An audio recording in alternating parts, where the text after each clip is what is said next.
G'day guys, welcome back to my channel. My name is Wildkard. Thank you for being here and watching my content. As always, it is my pleasure and the absolute privilege to talk and watch the Rugby World Cup once every 4 years.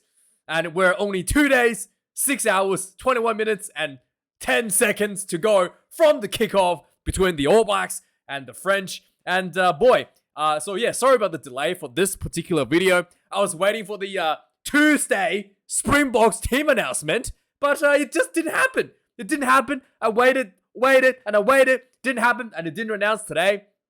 And this is probably going to be announced within the next 4 or 5 hours. But hey, I can't wait any longer as the French have just announced their team going to against New Zealand. So the work it's starting to pile up going to the Rugby World Cup, and I don't want to fall further behind on that schedule. So yeah, I'm going to do the news. The Springboks probably going to announce their team as soon as this video has been put out.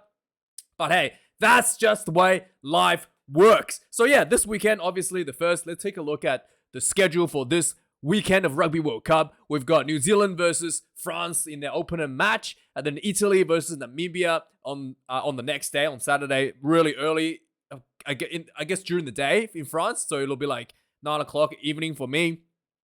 Ireland, Romania, this will be potentially the return of Johnny Sexton after not being able to play for 6 months due to injuries, and then the suspension for mouthing off the referee after the Champions Cup. So yeah, this could be finally Johnny Sexton returning for his first game in 6 months. And then we've got on Sunday Australia versus Georgia. This will be a big game as well for Australia to get that start, and then the big game on Sunday evening, England versus Argentina, and then after that, Japan versus Chile. And then on Monday, 2 big games on Monday, absolute deciders for huge ramification for the pool selections. South Africa versus Scotland, and then Fiji versus Wales. I think this will be Sunday for European, but for me, it'll be Monday. And that's the schedule for this week. And yes, so first up, like I said, Springboks was apparently in a boat ride for 10 hours. And that's probably why they haven't announced their team, but also the games on Sunday. Maybe they're taking some time off. But yes, New Zealand have announced it. No, New Zealand. The French has announced their team to go against against the All Blacks this week. And obviously, I am a Southerner. I have to support the All Blacks, as always. And yeah, so there is some changes to the New Zealand team. I keep saying New Zealand. To the French team, with Jonathan Danty, the midfielder, who had a really tremendous game against the Wallabies, absolutely brutalized the Wallabies during the warm-up a couple weeks ago, and he's sustained a bit of aggravated hamstring injury, so he's been replaced in center position. But yeah, a little bit of obviously big names going into this match for the French team. Really want to win this first match. This match will decide who finishes the pool on top, and potentially getting a favorable matchup in that quarterfinal. And yeah, so here's the French team coming in. Reda Vardy in the number 1 position. Obviously, Cyril Bay is still injured. He might be available later on in the tournament. Julian McConnell comes in at the hooker position. Had a bit of shocker against Australia. 2 missed throws. Missed throws against Australia a couple weeks ago. So he's going to leave that. Uni Antonio, one of the biggest props in the world, and comes in number 3 position against the All Blacks. Ethan de Groot is struggled a little bit against South Africa, so Antonio Uni will be another big man for him to manage. The good news for the French team is that despite Vardy in the looser position not being the most experienced, being the top pick for the French team in the looser position, he's going to be against potentially a much less experienced tight head prop for New Zealand, as well as the Tyrell Lomax, the premier pick for New Zealand in the tight head position, is out due to a cut to his leg. So yeah, it's probably not going to be too bad in the scrummaging. It's going to be quite even overall. Cameron Woolkey gets at number 4 jersey. I kind of always felt like he's a lot of you guys has been saying that Woolkey is kind of like a bench player. I kind of felt like Woolkey has grown to that starting, and Fabien Galtier has entrusted him to start in the number 4 jersey against the All Blacks in the Rugby World Cup. Shows a lot of confidence in his development. Thibaut Flament comes in number 5 for the French team. Francois Crocs, number 6. Charles Olivon, number 7, the old captain. Gregory Aldridge, the number 8 for the French. The 3 loose trios are pretty much the same pretty much they are locked in now for the French team. Number 9, Anton Dupont will be probably the most dangerous man on the field with the kicking game, with the attacking options, with his running game. He is absolutely spectacular and lightning fast, and we'll have to see how he matches up against against Aaron Smith potentially for the All Blacks team. And number 10, Matthew Jalibert comes in for the injured, obviously, Romain Ntamack. Jalibert is actually quite good as well, but just the way the French plays, they don't really rely on number 10 to do the playmaking. The number 9 is the guy that does the playmaking, because obviously Fabien Galthié was a number 9, a very successful number 9. Especially, Galthié was famous, the French coach, for beating New Zealand in 1999, where they somehow came back from like a massive 20-something point deficit at halftime to win the game over New Zealand. So Galthié knows all about how to beat New Zealand. So yeah, and that really, and Galthié being a world-class number 9 himself, really would, give Anton Dupont everything he needs to know when it comes to play against the All Blacks. Number 11, Gabin Villiers had a really good game against the Wallabies, secures that jersey for himself. Yoram Moefana gets the number 12 jersey. Moefana is a utility player for the French team. He plays winger, he plays center, and I'm pretty sure he plays fullback as well. But so yeah, this week comes in for Dante at number 12 jersey. Gao Fuku, always physical, always brutal, at number 13 jersey. Damien Pennell, one of the most electrifying wingers in the world, still gives me nightmares. He apparently missing some front teeth as well. So yeah, just a little fun fact. And number 15, Thomas Ramos, the goal kicker, gets that number 15 jersey. And with so much, Germany, so much world-class talent at number 15 jersey, the French will be it's a really lot of confidence shown towards Ramos for Galthié to put him at a 15 ahead of Jamine. Jamine obviously had a bit of injury. He returned recently, and the two guys has been kind of competing that 15 jersey. And then in the reserves, we got Peter Malvaka in the hooker position, Jean-Baptiste Gros, number 17, and number 18, Dorian Aldegheri in their number 18 prop position. Number 19, Romain Taufifenua, another huge lock coming off the bench, just to bring that brutalizing physicality to the team.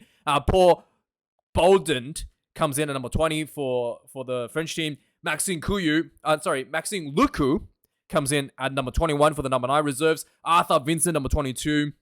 And then we already talked about him, Melvin Jamine, another world-class goal kicker, finish off the French team at number 23. This is a really strong French team, and this will be a close matchup, and we'll have to see how they go. I feel like the bench might be the difference between the two teams.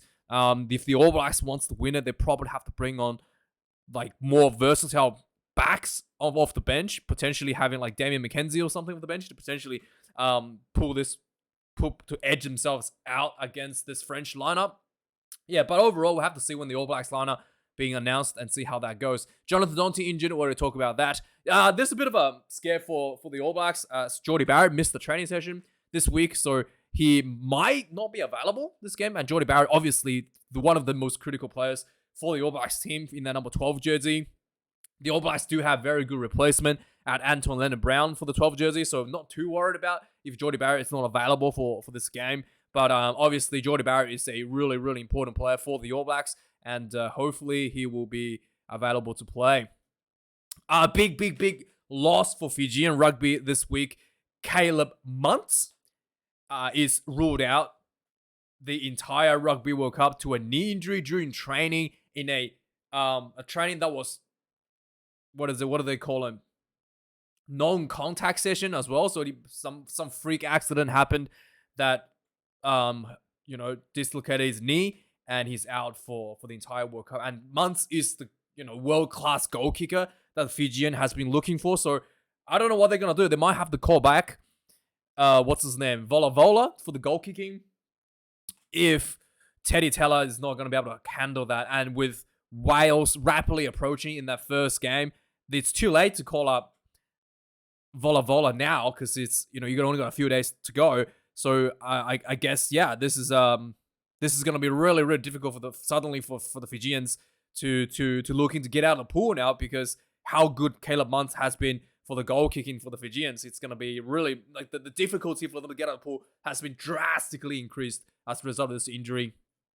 So World Rugby obviously came out this week and assured more confidence over the referees. And largely, this guy has talked about, Alan Gilpin has talked, the CEO for World Rugby has talked about that the addition of the bunker has given a lot more process into the game, which reduces referee errors overall. So that's good to hear.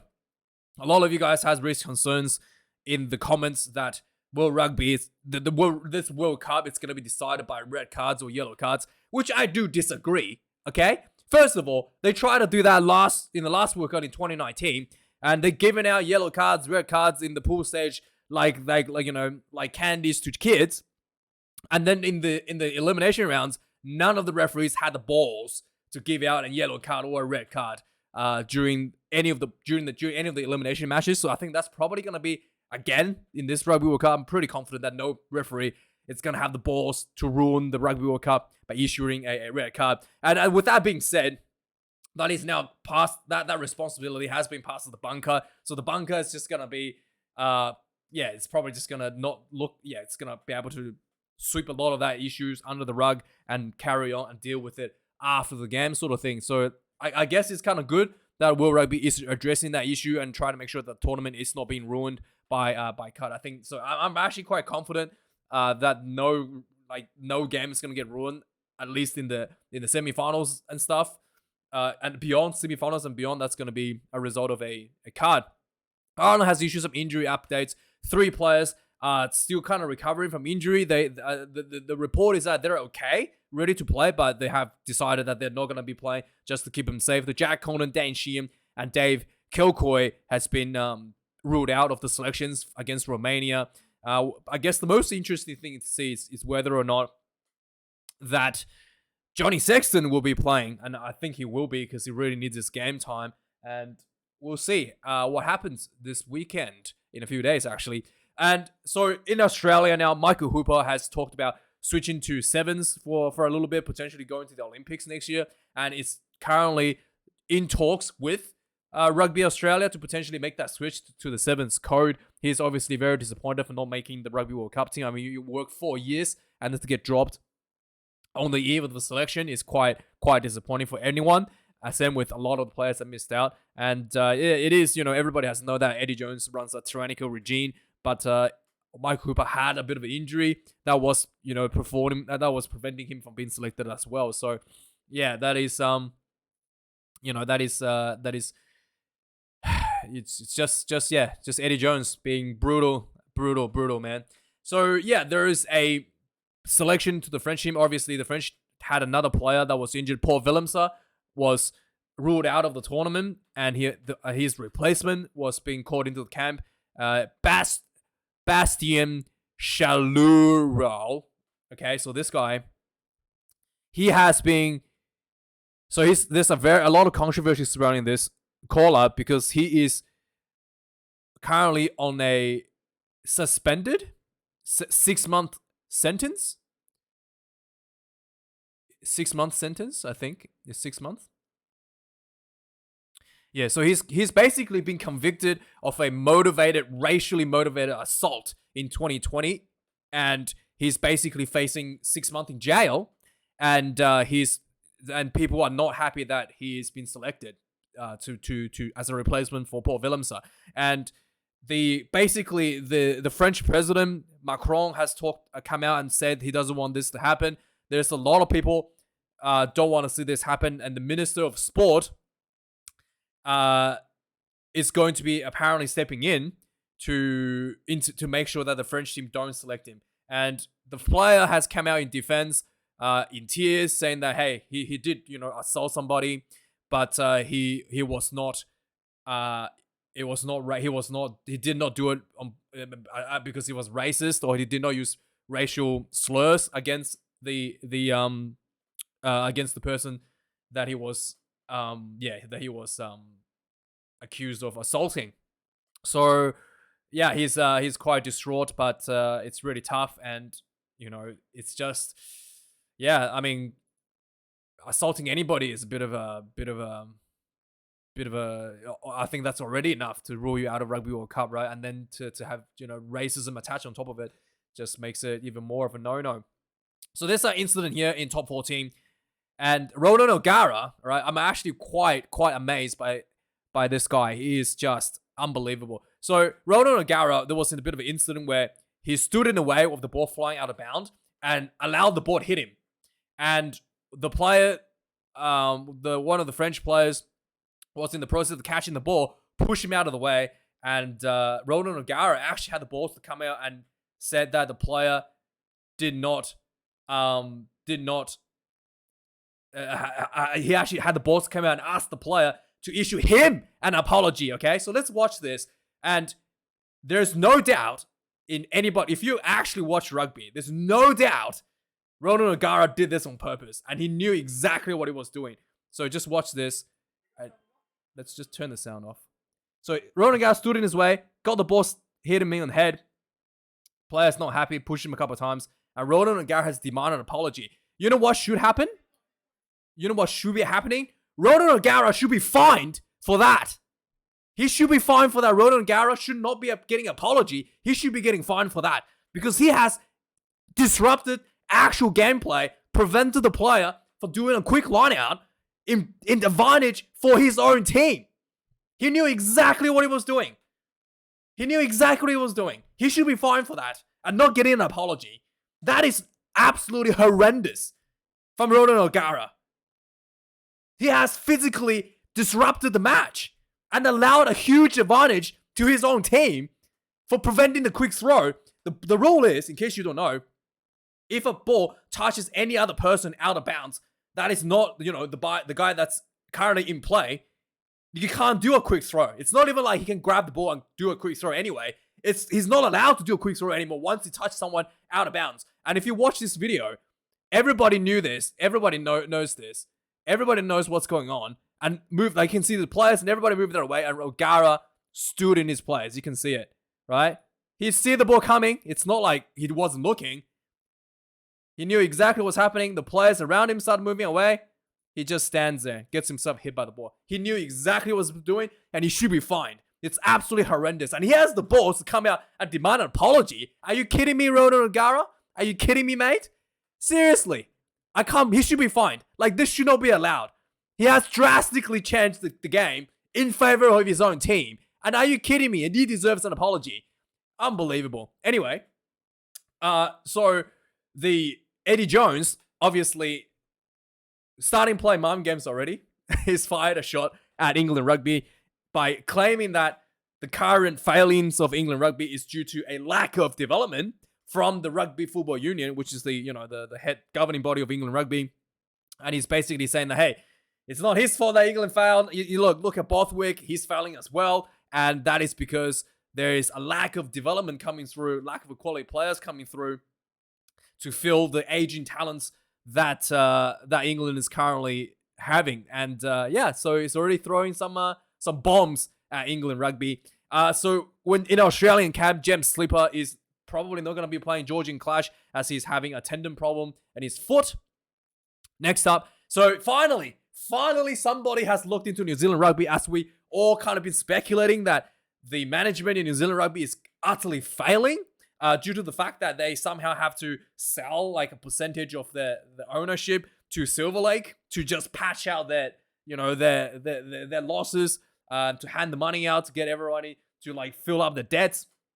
And finally, an independent review has looked into New Zealand Rugby and concluded that there are urgent needed to change the structure of New Zealand Rugby as it's bleeding out money and its structure is no longer fit for purpose for for the modern day rugby. Yeah, somebody about time figured that out. So this was a review panel led by David Pilkington, and it's basically concluded that it's not appropriate in specifically that the NPC, which is the domestic league, is basically bleeding out money, and New Zealand Rugby is paying for all that whilst getting zero return, essentially. So there's the games that are not being watched by the local fans. There's a lack of interest in it. In fact, local participation has been down in both viewership for the NPC and participation. So New Zealand Rugby has completely failed, not just has completely failed to develop the NPC competition, and it's currently basically bleeding money because of it, and they're just giving the clubs money to keep them afloat whilst getting nothing in return. So that is one of the issue, and they basically has flagged that there was misalignment used to funding, basically saying that it's a fancy way of saying that the New Zealand Rugby is wasting their money essentially. And they have also raised the flag that despite the fact that they've got the money from Silver Lake and a lot of money given to the local provincial units apparently has already been used up and being wasted on the men's teams, and the recommendation from this inquiry is that there needs to be an independent board set up in New Zealand Rugby and a stakeholder council that deals with the provincial unions, because currently the provincial unions, which is the NPC, has the right to vote for no confidence and get the New Zealand Rugby board out. As a result of that, New Zealand Rugby has to kind of give them rugby to make sure that they don't vote no confidence to vote out the New Zealand Rugby. So it's recommended that they bring an independent board that can't be sacked by the local unions, and have a stakeholder council set up to deal with the local unions instead. So yeah, finally there's some issues being raised, but I think there's more. Yeah, I mean, you don't have to be a genius to see that this was an issue. And yeah, so finally something's going to be done for New Zealand Rugby, which is good for both New Zealand and Australia and Super Rugby. We get a better quality overall if some of these financial issues are addressed, management issues are addressed. So Julian Savea has decided to depart for Hurricanes. He hasn't revealed which team he's going to be going to, but he will be playing for another Super Rugby team. Let me guess, Melbourne Rebels. That's probably, that's where everybody goes to die and then goes to retire in their 30s as a rugby player, and then get shipped overseas, right? I guess that's probably what Julian's looking at. Mornay Stang has signed with the Lions for the upcoming URC. So the Lions as the Cats, and as a kicking consultant, despite a long-term loyal player for the Bulls, there was no position available for him at the Bulls, so he's kind of moved on with his life to work with the Lions. And yes, that's the news for today, guys. Thanks for watching this video. Like, comment, subscribe. Thanks to everybody who's supported me with donations and Patreon or whatever, or channel subscription. I really appreciate that. It's tough times at the moment, and the inflation rate going through the roof. Everybody's struggling with putting groceries on the table, and I really appreciate you can spare your hard-earned money for me to do this. And yes, thanks for watching, guys. Like, comment, subscribe, and I'll see you guys later this week for the previews. And I will be doing commentary live here on this YouTube channel for France versus New Zealand. And yeah, stay tuned for that if you're interested. And have a good week. I'll see you guys later.